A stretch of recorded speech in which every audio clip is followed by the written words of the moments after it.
ಸಂಪೂರ್ಣವಾಗಿ ಸಂದೇಶವನ್ನ ಕೊಡ್ತಕ್ಕಂಥದ್ದು ಒಂದು ಭಾಗ. ಆದರೆ ನಮ್ಮ NDA ಅಭ್ಯರ್ಥಿಗಳಿಗೆ ನಿಮ್ಮ ಜೊತೆಯಲ್ಲಿ ಜನತಾದಳ ಪಕ್ಷವೂ ಕೂಡ ಕುಮಾರಣ್ಣ ಅವರ ನಾಯಕತ್ವದಲ್ಲಿ ಅವರ ಆದೇಶದ ಮೇಲೆ ನಮ್ಮ ಪಕ್ಷದ ಆ ಭಾಗದ ಆ ಕ್ಷೇತ್ರದ ಆ ಜಿಲ್ಲೆಯ ಮುಖಂಡರುಗಳು ಕೂಡ ಮೊದಲನೇ ದಿನದಿಂದ ಇವತ್ತಿನವರೆಗೂ ಅತ್ಯಂತ ಕಾರ್ಯೋನ್ಮುಖರಾಗಿ ಕೆಲಸ ಮಾಡ್ತಾ ಇರ್ತಕ್ಕಂಥದ್ದು ಬಹುಶಃ ಮಾಧ್ಯಮಗಳಲ್ಲಿ ತಾವು ಕೂಡ ನೋಡಿದ್ದೀರಿ.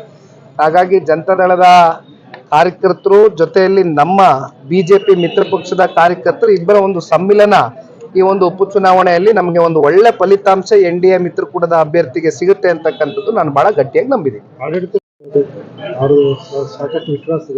ಈಗ ಸ್ವಾಭಾವಿಕವಾಗಿ ಉಪಚುನಾವಣೆಗಳು ನಡೆದಂತ ಸಂದರ್ಭದಲ್ಲಿ ಯಾವ ಸರ್ಕಾರಗಳು ರಾಜ್ಯದಲ್ಲಿ ಆಡಳಿತ ಮಾಡ್ತಾ ಇರತ್ತೋ ಎಲ್ಲ ಯಂತ್ರಗಳು, ಹಣಕಾಸಿನ ವ್ಯವಸ್ಥೆ ಇರ್ಬೋದು, ಎಲ್ಲ ರೀತಿ ಅವ್ರಿಗೆ ಒಂದು ಫ್ರಂಟ್ ಫುಟ್ ಇರ್ತಕ್ಕಂಥದ್ದು ಸರ್ವೇ ಸಾಮಾನ್ಯ.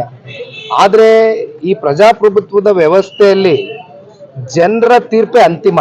ಜನರು ಒಂದ್ಸಲಿ ನಿರ್ಧಾರ ಮಾಡಿದ ಮೇಲೆ ಯಾರು ಉತ್ತಮರು, ಯಾರು ನಿಜಕ್ಕೂ ಆ ಕ್ಷೇತ್ರದ ಅಭಿವೃದ್ಧಿಯ ದಿಕ್ಕಿಗೆ ತಗೊಂಡು ಹೋಗ್ತಕ್ಕಂಥವ್ರು ಇದ್ದಾರೆ, ಅವ್ರ ಪರವಾಗಿ ಜನ ಮತ ಚಲಾವಣೆ ಮಾಡ್ತಕ್ಕಂಥದ್ದು ಹಿಂದೆಯೂ ಕೂಡ ನೋಡಿದ್ದೇವೆ, ಈ ಚುನಾವಣೆಯಲ್ಲೂ ಕೂಡ ಸಾಬೀತಾಗ್ತದೆ. ಅಲ್ಪಸಂಖ್ಯಾತ ಮತಗಳು ಪ್ರಾಮುಖ್ಯತೆ ಪಡೆದುಕೊಂಡಿರತಕ್ಕಂಥದ್ದು ದಾವಣಗೆರೆ ದಕ್ಷಿಣದಲ್ಲಿ. ಅಲ್ಲಿ ಬಿಜೆಪಿ ಮತ್ತು ನಿಮ್ಮ NDA ಅಭ್ಯರ್ಥಿ ಪರವಾಗಿ ಯಾವ ರೀತಿ ಮತ ಬೀಳುವುದು ನಿರೀಕ್ಷೆ? ಇಲ್ಲಿ ಅಲ್ಪಸಂಖ್ಯಾತರು ಅಥವಾ ಬೇರೆ ಜಾತಿ ಜನಾಂಗ ಧರ್ಮ ಅನ್ನೋದಕ್ಕಿಂತ ಹೆಚ್ಚಾಗಿ ಇವತ್ತೇನಾಗಿದೆ, ಒಂದು ಬದಲಾವಣೆ ಕಾಣಬೇಕು ಅಂತಕ್ಕಂಥದ್ದು ಮತದಾರರಲ್ಲಿ ಎರಡು ಕ್ಷೇತ್ರಗಳಲ್ಲಿ ಒಂದು ಭಾವನೆ ಬಹಳ ಗಟ್ಟಿಯಾಗಿ ಉಟ್ಕೊಂಡಿದೆ. ಆ ನಿಟ್ಟಿನಲ್ಲಿ ಜನ ಅಭ್ಯರ್ಥಿಯನ್ನ ನೋಡಿ ಜೊತೆಯಲ್ಲಿ ಬಿಜೆಪಿ ಮತ್ತೆ ಜನತಾದಳ ಪಕ್ಷದ ಈ ಹಿಂದಿನ ಸಾಧನೆಗಳು, ಮುಂದೆ 28ರ ಒಂದು ಸಾರ್ವತ್ರಿಕ ಚುನಾವಣೆಯನ್ನ ಎದುರು ನೋಡ್ತಾ ಇದ್ದಾರೆ ಜನ. ಬಹುಶಃ ಅದಕ್ಕೆ ದಿಕ್ಸೂಚಿಯಾಗಿ ಜನ ಉತ್ತರ ಕೊಡ್ತಾರೆ ಅಂತಕ್ಕಂಥದ್ದು ನಾನು ಬಹಳ ಗಟ್ಟಿಯಾಗಿ ನಂಬಿದ್ದೀನಿ. ಆಗಿಲ್ಲ, ಘೋಷಣೆ ಆದಂತ ಸಂದರ್ಭದಲ್ಲಿ ಇವೆಲ್ಲವೂ ಕೂಡ ಆನ್ ಟೇಬಲ್ ಡಿಸ್ಕಷನ್ ಬರುತ್ತೆ. ನ್ಯಾಯಾಲಯ ಕೂಡ ಸೂಚನೆ ಕೊಟ್ಟರು ಕೂಡ ಸರ್ಕಾರ 3 ವರ್ಷ ಆದ್ರೂ ಚುನಾವಣೆಯನ್ನು ನಡೆಸ್ತೀವಿ. ಯಾವ ರೀತಿ ಸಜ್ಜಾಗಿರೋ ಸ್ಥಳೀಯ ಸಂಸ್ಥೆ ಚುನಾವಣೆ ಒಂದ್ ಕಡೆ, GBA ಚುನಾವಣೆ ನಡಿಬೇಕಾಗಿದೆ, ಬೆಂಗಳೂರಿನ ಗ್ರೇಟರ್ ಬೆಂಗಳೂರು ಅಥಾರಿಟಿ ಚುನಾವಣೆ, ಜೊತೆಯಲ್ಲಿ ಜಿಲ್ಲಾ ಪಂಚಾಯತಿ, ತಾಲೂಕ್ ಪಂಚಾಯತಿ ಸೇರಿದಂತೆ ಗ್ರಾಮ ಪಂಚಾಯತಿ ಚುನಾವಣೆಯೂ ಕೂಡ ನಡಿಬೇಕಾಗಿದೆ. ಆ ನಿಟ್ಟಿನಲ್ಲಿ ಪಕ್ಷದ ಸಂಘಟನೆ ನಿರಂತರವಾಗಿ ಸಾಗ್ತಾ ಇದೆ. ಆಯಾ ಜಿಲ್ಲೆಯ ನಾಯಕರುಗಳು ನಿರಂತರವಾಗಿ ಕ್ಷೇತ್ರದ ಅವರವರ ಕಾರ್ಯಕರ್ತರ ಜೊತೆಯಲ್ಲಿ ಒಂದು ಸಂಪರ್ಕ ಇಟ್ಕೊಂಡು, ಜೊತೆಯಲ್ಲಿ ಇವತ್ತು ನಮಗೆ MLA ಆಗಿ ಮಾಡ್ತಕ್ಕಂಥದ್ದಕ್ಕೆ, MP ಆಗಿ ಮಾಡ್ತಕ್ಕಂಥದ್ದಕ್ಕೆ ಕಾರ್ಯಕರ್ತರ ಶ್ರಮ ಜಾಸ್ತಿ ಇದೆ. ಮುಂದೆ ಬರ್ತಕ್ಕಂಥ ಕಾರ್ಯಕರ್ತರ ಚುನಾವಣೆಗೆ ನಾವು ಅದಕ್ಕೆ ಪೂರಕವಾಗಿ ಅವ್ರಿಗೆ ಬೆಂತಟ್ಟಿ ಅವ್ರನ್ನ ಜಿಲ್ಲಾ ಪಂಚಾಯತಿಯಲ್ಲೋ ತಾಲೂಕ್ ಪಂಚಾಯತಿಯಲ್ಲೋ ಆರಿಸ್ತಕ್ಕಂಥದ್ದಕ್ಕೆ ಅವ್ರ ಜೊತೆ ನಿಂತ್ಕೊಳ್ತಕ್ಕಂಥದ್ದು ಮಾಡ್ತೇವೆ. ಚರ್ಚೆ ನಡೀತಾ ಇದೆ. ಅಲಯನ್ಸ್ ನೋಡೋಣ. ಇನ್ನೂ ಹೇಳ್ಬೇಕು, ಕಾರಣ ಸರ್ಕಾರದ ಕಳೆದ 3 ವರ್ಷದ ಆಡಳಿತ ಏನಿದೆ, ಆಡಳಿತ ಯಂತ್ರ ಅಂತಕ್ಕಂಥದ್ದು ಸಂಪೂರ್ಣ ಕುಸಿದೋಗಿದೆ. ಅವರಲ್ಲಿ ಆತ್ಮವಿಶ್ವಾಸದ ಕೊರತೆ. ನಾಳೆ ZPTP ಚುನಾವಣೆ, MLA ಚುನಾವಣೆಗೆ ದಿಕ್ಸೂಚಿ ಆಗ್ತದೆ ಅಂತಕ್ಕಂಥ ಆತಂಕದಿಂದ ತಡೆ ಹೊಡೆದಿದ್ದಾರೆ. ಅದನ್ನ ಬಿಟ್ರೆ ಬೇರೆ ಇನ್ನೇನು ರೀಸನ್ ಏನು ಇರ್ಲಿಕ್ಕಿಲ್ಲ. ಆದ್ರೂ ಕೂಡ ಇದು ಬಹಳ ದಿನ ನೀವು ತಡೆ ಇಟ್ಕೊಂಡು ಮಾಡ್ಲಿಕ್ಕೆ ಆಗೋದಿಲ್ಲ. ಕೋರ್ಟು ಅಂತಿಮವಾಗಿ ಒಂದು ಡೈರೆಕ್ಷನ್ ಕೊಟ್ಟ ಮೇಲೆ ಅದನ್ನ ಎಲ್ಲರೂ ಕೂಡ ತಲೆಬಾಗಿ ಪಾಲನೆ ಮಾಡಬೇಕಾಗ್ತದೆ. ಸರ್ಕಾರವೂ ಇರ್ಬೋದು, ಯಾರೇ ಇರ್ಬೋದು, ತಲೆಬಾಗಬೇಕಾಗ್ತದೆ. ದೇವೇಗೌಡರು ರಾಜ್ಯಸಭಾ ಕೇಂದ್ರದ ಮಲತಾಯಿ ಧೋರಣೆಯಿಂದಾಗಿ ನಮಗೆ ಸಮಸ್ಯೆ ಆಗುತ್ತೆ ಕರ್ನಾಟಕಕ್ಕೆ. ನೋಡಿ ಅಣ್ಣ, ಈಗ ಇಲ್ಲಿ ಒಬ್ಬರ ಮೇಲೊಬ್ರು ಇಂಥ ಸಂದರ್ಭದಲ್ಲಿ, ಯಾಕೆಂದ್ರೆ ಇವತ್ತು ಇಡೀ ವಿಶ್ವ ಎದುರಿಸ್ತಾ ಇರತಕ್ಕಂಥ ಸಮಸ್ಯೆ ಇದು. ಇವತ್ತು ಯುದ್ಧ ನಡೀತಾ ಇದೆ. ಯುದ್ಧ ನಡಿಬೇಕಾದಂತ ಸಂದರ್ಭದಲ್ಲಿ ಯಾವುದೇ ದೇಶಗಳಲ್ಲಾಗ್ಲಿ ಇವ್ಯಾವೂ ಕೂಡ ಅಷ್ಟು ಸುಗಮವಾಗಿ ನಮಗೆ ಸಿಗ್ತಕ್ಕಂಥದ್ದು ಆಗೋದಿಲ್ಲ. ಆದ್ರೂ ಕೂಡ ಒಂದ್ ಹೆಜ್ಜೆ ಮುಂದೋಗಿ ಪ್ರಧಾನ ಮಂತ್ರಿಗಳಿರ್ಬೋದು ಅಥವಾ ಎಲ್ಲ ಕೇಂದ್ರದ ಅಲ್ಲಿರ್ತಕ್ಕಂಥ ಸಚಿವರುಗಳಿರ್ಬೋದು ಯಾವ ರೀತಿ ಜನಸಾಮಾನ್ಯರಿಗೆ ತೊಂದರೆ ಆಗ್ಬೇಕಿರ್ತಕ್ಕಂಥ ನಿಟ್ಟಿನಲ್ಲಿ ಒಂದು ಜವಾಬ್ದಾರಿ ತಗೊಂಡು ಅವ್ರ ಕರ್ತವ್ಯವನ್ನು ನಿರ್ವಹಿಸ್ತಾ ಇದ್ದಾರೆ. ಇಂಥ ಸಮಯದಲ್ಲಿ ಇದನ್ನ ಮುಂದಿಟ್ಕೊಂಡು ರಾಜಕಾರಣ ಮಾಡ್ತಕ್ಕಂಥದ್ದು ನನಗೆ ನಿಜಕ್ಕೂ ಕೂಡ ಕಾಂಗ್ರೆಸ್ನವರ ನಡವಳಿಕೆಗಳು ಶೋಭೆ ತರ್ತಕ್ಕಂಥದ್ದಲ್ಲ ಅಂತಕ್ಕಂಥದ್ದು ನನ್ನ ಭಾವನೆ. ನಾವು ಜೊತೆಲಿ ಇರ್ಬೇಕು. ಈಗ ಸ್ವಾಭಾವಿಕವಾಗಿ ಉಪಚುನಾವಣೆಗಳು ನಡೆದಂತ ಸಂದರ್ಭದಲ್ಲಿ ಯಾವ ಸರ್ಕಾರಗಳು ರಾಜ್ಯದಲ್ಲಿ ಆಡಳಿತ ಮಾಡ್ತಾ ಇರತ್ತೋ ಎಲ್ಲ ಯಂತ್ರಗಳು, ಹಣಕಾಸಿನ ವ್ಯವಸ್ಥೆ ಇರ್ಬೋದು, ಎಲ್ಲ ರೀತಿ ಅವ್ರಿಗೆ ಒಂದು ಫ್ರಂಟ್ ಫುಟ್ ಇರ್ತಕ್ಕಂಥದ್ದು ಸರ್ವೇ ಸಾಮಾನ್ಯ. ಆದ್ರೆ ಈ ಪ್ರಜಾಪ್ರಭುತ್ವದ ವ್ಯವಸ್ಥೆಯಲ್ಲಿ ಜನರ ತೀರ್ಪೇ ಅಂತಿಮ. ಜನರು ಒಂದ್ಸಲಿ ನಿರ್ಧಾರ ಮಾಡಿದ ಮೇಲೆ ಯಾರು ಉತ್ತಮರು, ಯಾರು ನಿಜಕ್ಕೂ ಆ ಕ್ಷೇತ್ರದ ಅಭಿವೃದ್ಧಿಯ ದಿಕ್ಕಿಗೆ ತಗೊಂಡು ಹೋಗ್ತಕ್ಕಂಥವ್ರು ಇದ್ದಾರೆ. ಅವ್ರ ಪರವಾಗಿ ಜನ ಮತ ಚಲಾವಣೆ ಮಾಡ್ತಕ್ಕಂಥದ್ದು ಹಿಂದೆಯೂ ಕೂಡ ನೋಡಿದ್ದೇವೆ, ಈ ಚುನಾವಣೆಯಲ್ಲೂ ಕೂಡ ಸಾಬೀತಾಗ್ತದೆ. ಅಲ್ಪಸಂಖ್ಯಾತ ಮತಗಳು ಪ್ರಾಮುಖ್ಯತೆ ಪಡೆದುಕೊಂಡಿರತಕ್ಕಂಥದ್ದು ದಾವಣಗೆರೆ ದಕ್ಷಿಣದಲ್ಲಿ. ಅಲ್ಲಿ ಬಿಜೆಪಿ ಮತ್ತು ನಿಮ್ಮ ಎನ್ಡಿಎ ಅಭ್ಯರ್ಥಿ ಪರವಾಗಿ ಯಾವ ರೀತಿ ಮತ ಬೀಳುವುದನ್ನು ನಿರೀಕ್ಷೆ ಇದೆ?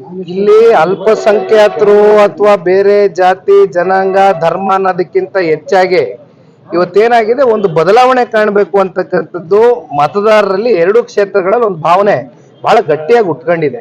ಆ ನಿಟ್ಟಿನಲ್ಲಿ ಜನ ಅಭ್ಯರ್ಥಿಯನ್ನ ನೋಡಿ, ಜೊತೆಯಲ್ಲಿ ಬಿಜೆಪಿ ಮತ್ತೆ ಜನತಾದಳ ಪಕ್ಷದ ಈ ಹಿಂದಿನ ಸಾಧನೆಗಳು, ಮುಂದೆ 28ರ ಒಂದು ಸಾರ್ವತ್ರಿಕ ಚುನಾವಣೆಯನ್ನ ಎದುರು ನೋಡ್ತಾ ಇದ್ದಾರೆ ಜನ. ಬಹುಶಃ ಅದಕ್ಕೆ ದಿಕ್ಸೂಚಿಯಾಗಿ ಜನ ಉತ್ತರ ಕೊಡ್ತಾರೆ ಅಂತಕ್ಕಂಥದ್ದು ನಾನು ಬಹಳ ಗಟ್ಟಿಯಾಗಿ ನಂಬಿದ್ದೀನಿ. ಯಾವುದೇ ಅಂತಿಮದಲ್ಲಿದೆ ಸರ್, ಮುಂದೆ ಯಾವ ರೀತಿ ಮಾರ್ಗದರ್ಶನ ಮಾಡ್ತಾರೆ? ಈಗ ಸನ್ಮಾನ್ಯ ದೇವೇಗೌಡರು ಸಾಹೇಬ್ರ 93 ವಯಸ್ಸಿನ ದೊಡ್ಡವರು ಇವತ್ತೇನು ಈ ಪುಣ್ಯ ಕ್ಷೇತ್ರದಲ್ಲಿ, ಪುಣ್ಯ ಜಿಲ್ಲೆಯಲ್ಲಿ ಅವ್ರು ಕಟ್ಟಿರ್ತಕ್ಕಂಥ ಈ ಒಂದು ಜಿಲ್ಲೆಯಲ್ಲಿ ನಿಂತು ಮಾತನಾಡ್ತಾ ಇದ್ದೇನೆ. ಇಲ್ಲಿ ಮಾನ್ಯ ಬಾಲಣ್ಣ ಅವರಿದ್ದಾರೆ, ಸ್ವರೂಪಣ್ಣ ಅವರಿದ್ದಾರೆ, ಈ ಭಾಗದ ಎಲ್ಲ ಮುಖಂಡರಿದ್ದಾರೆ. ಇಲ್ಲಿ ಎಲ್ಲರಲ್ಲೂ ಒಂದು ಅಭಿಲಾಷೆ, ಪಕ್ಷಾತೀತವಾಗಿ ಸನ್ಮಾನ್ಯ ದೇವೇಗೌಡರು ಅಂತಕ್ಕಂಥ ನಾಯಕರು ಸದನದ ಒಳಗಡೆ ಇದ್ದಂಥ ಸಂದರ್ಭದಲ್ಲಿ ನಮ್ಮ ರಾಜ್ಯದಲ್ಲಿ ಆಗ್ತಕ್ಕಂಥ ಕೆಲವೊಂದಷ್ಟು ಘಟನೆಗಳೇನಿದೆ ಅದನ್ನ ಅರ್ಥಕೊಂಡು ಬಹಳ ಗಟ್ಟಿ ಧ್ವನಿಯಿಂದ ಮಾತನಾಡ್ತಕ್ಕಂಥ ಕರ್ನಾಟಕ ರಾಜ್ಯದಿಂದ ಯಾರಿದ್ರೆ ಅದು ಸನ್ಮಾನ್ಯ ದೇವೇಗೌಡರು ಸಾಹೇಬರು ಅಂತಕ್ಕಂಥದ್ದು. ಇತ್ತೀಚಿನ ದಿನಗಳಲ್ಲಿ ಬಹುಶಃ ನೀರಾವರಿ ವಿಚಾರವಾಗಿ ಎತ್ತಿನ ಹೊಳೆ ಏನು ಪ್ರಾಜೆಕ್ಟು ಸಂಪೂರ್ಣವಾಗಿ ಸ್ಥಗಿತ ಆಗಿತ್ತು. ಆ ವಿಚಾರಕ್ಕೆ ಸಂಬಂಧಪಟ್ಟಂತೆ ಪ್ರಧಾನಿಗಳ ಜೊತೆ ಮಾತನಾಡ್ತಕ್ಕಂಥದ್ದು, ಗೃಹ ಸಚಿವರ ಜೊತೆ ಮಾತನಾಡ್ತಕ್ಕಂಥದ್ದು, ಕನ್ವಿನ್ಸ್ ಮಾಡಿ ನಮ್ಮ ರಾಜ್ಯಕ್ಕೆ ಏನು ಅನುಕೂಲ ಆಗಬೇಕು ಆ ನಿಟ್ಟಿನಲ್ಲಿ ಅವರ ಹೆಜ್ಜೆಗಳನ್ನ ಇಟ್ಕೊಂಡು ಹೋಗ್ತಾ ಇದ್ದಾರೆ. ಅಂಥವ್ರು ಮತ್ತೆ ರಾಜ್ಯಸಭೆಯಲ್ಲಿ ಬರಬೇಕು ಅಂತಕ್ಕಂಥದ್ದು ಪಕ್ಷಾತೀತವಾದಂಥ ಭಾವನೆ. ಆದರೆ ಅಂತಿಮವಾಗಿ ಇದು ಬಿಜೆಪಿಯ ಹೈಕಮಾಂಡ್ಗೆ ಬಿಟ್ಟಿರ್ತಕ್ಕಂಥ ವಿಚಾರ. ನಾವು ಯಾವುದ್ರಲ್ಲೂ ಕೂಡ ಒತ್ತಡ ಮಾಡ್ತಕ್ಕಂಥ ಪ್ರಶ್ನೆ ಇಲ್ಲ. ನಾವು ಯಾವುದೇ ಷರತ್ತಾಕಿ ಇವತ್ತು ಈ ಒಂದು ಅಲಯನ್ಸ್ ಪಾರ್ಟ್ನರ್ ಆಗಿರ್ತಕ್ಕಂಥದ್ದಲ್ಲ. ಅಂತಿಮವಾಗಿ ಸನ್ಮಾನ್ಯ ದೇವೇಗೌಡರು ಸಾಹೇಬ್ರನ್ನ ರಾಜ್ಯಸಭೆಯಲ್ಲಿ ಬಳಸ್ಕೊಳ್ಬೇಕು ಅಂತಕ್ಕಂಥದ್ದಾದ್ರೆ ಅದು ಮಾನ್ಯ ಪ್ರಧಾನಮಂತ್ರಿಗಳಿಗೆ ಬಿಟ್ಟಿರ್ತಕ್ಕಂಥ ವಿಚಾರ.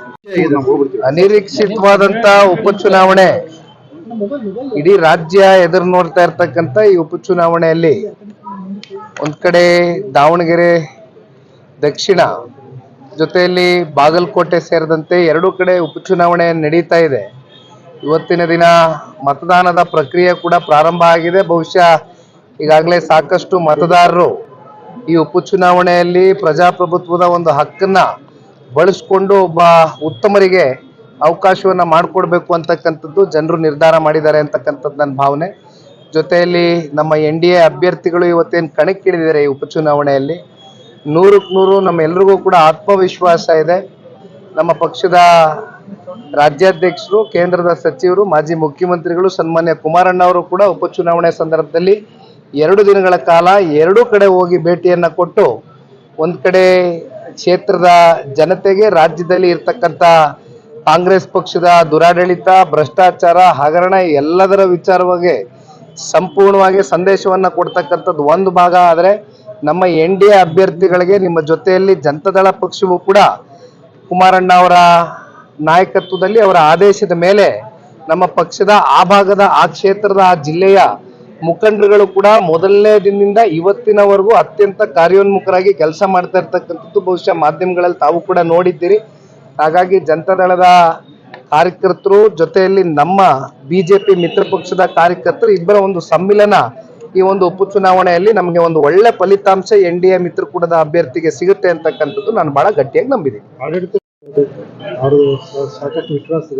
ಈಗ ಸ್ವಾಭಾವಿಕವಾಗಿ ಉಪಚುನಾವಣೆಗಳು ನಡೆದಂತ ಸಂದರ್ಭದಲ್ಲಿ ಯಾವ ಸರ್ಕಾರಗಳು ರಾಜ್ಯದಲ್ಲಿ ಆಡಳಿತ ಮಾಡ್ತಾ ಇರತ್ತೋ ಎಲ್ಲ ಯಂತ್ರಗಳು, ಹಣಕಾಸಿನ ವ್ಯವಸ್ಥೆ ಇರ್ಬೋದು, ಎಲ್ಲ ರೀತಿ ಅವ್ರಿಗೆ ಒಂದು ಫ್ರಂಟ್ ಫುಟ್ ಇರ್ತಕ್ಕಂಥದ್ದು ಸರ್ವೇ ಸಾಮಾನ್ಯ.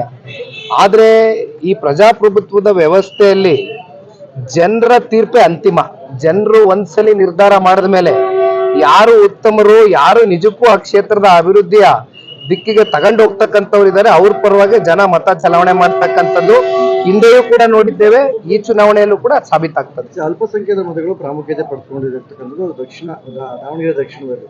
ಅಲ್ಲಿ ಬಿಜೆಪಿ ಮತ್ತು ನಿಮ್ಮ NDA ಅಭ್ಯರ್ಥಿ ಪರವಾಗಿ ಯಾವ ರೀತಿ ಮತ ಬೀಳುವುದು ಅಂತ ನಿರೀಕ್ಷೆ ಇದೆ? ಇಲ್ಲಿ ಅಲ್ಪಸಂಖ್ಯಾತರು ಅಥವಾ ಬೇರೆ ಜಾತಿ ಜನಾಂಗ ಧರ್ಮ ಅನ್ನೋದಕ್ಕಿಂತ ಹೆಚ್ಚಾಗಿ ಇವತ್ತೇನಾಗಿದೆ, ಒಂದು ಬದಲಾವಣೆ ಕಾಣಬೇಕು ಅಂತಕ್ಕಂಥದ್ದು ಮತದಾರರಲ್ಲಿ ಎರಡು ಕ್ಷೇತ್ರಗಳಲ್ಲಿ ಒಂದು ಭಾವನೆ ಬಹಳ ಗಟ್ಟಿಯಾಗಿ ಉಟ್ಕೊಂಡಿದೆ.